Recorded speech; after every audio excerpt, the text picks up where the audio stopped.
ഇല്ല എന്നത് പരമമായിരിക്കുന്ന സത്യമാണ്.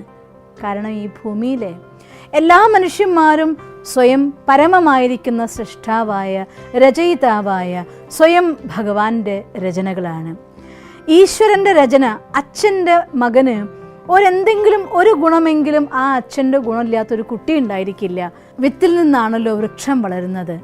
അതുപോലെ ഈ സൃഷ്ടിയിലെ മനുഷ്യ സൃഷ്ടിയുടെ ബീജസ്വരൂപനായിരിക്കുന്ന പരമാത്മ ഗുണസാഗരനാണ്. ആ ഗുണസാഗരൻ്റെ മക്കളായ എല്ലാ ജീവാത്മാവിൻ്റെ ഉള്ളിലും ഒന്നല്ലെങ്കിൽ മറ്റൊരു വിശേഷത അതെല്ലാവരുടെ ഉള്ളിലുണ്ടായിരിക്കും. പക്ഷേ സ്വന്തം കഴിവുകളെ കണ്ടെത്തി അതിനെ പ്രോത്സാഹിപ്പിക്കാൻ വേണ്ടി, അതിനെ വളർത്തിയെടുക്കാൻ വേണ്ടി, അതിനുവേണ്ടി പരിശ്രമിക്കേണ്ടത് നമ്മൾ ഓരോരുത്തരുടെയും കർത്തവ്യമാണ്, കടമയാണ്. അങ്ങനെ എൻ്റെ ഉള്ളിലെ എന്നെ ഞാൻ കണ്ടെത്തുന്നുവെങ്കിൽ അവരുടെ ജീവിതത്തിൽ എല്ലാ ഹൈറ്റ്സും നേടിയിരിക്കും എന്നത് ആർക്കും മാറ്റാനാവാത്ത വിധിയുമാണ്.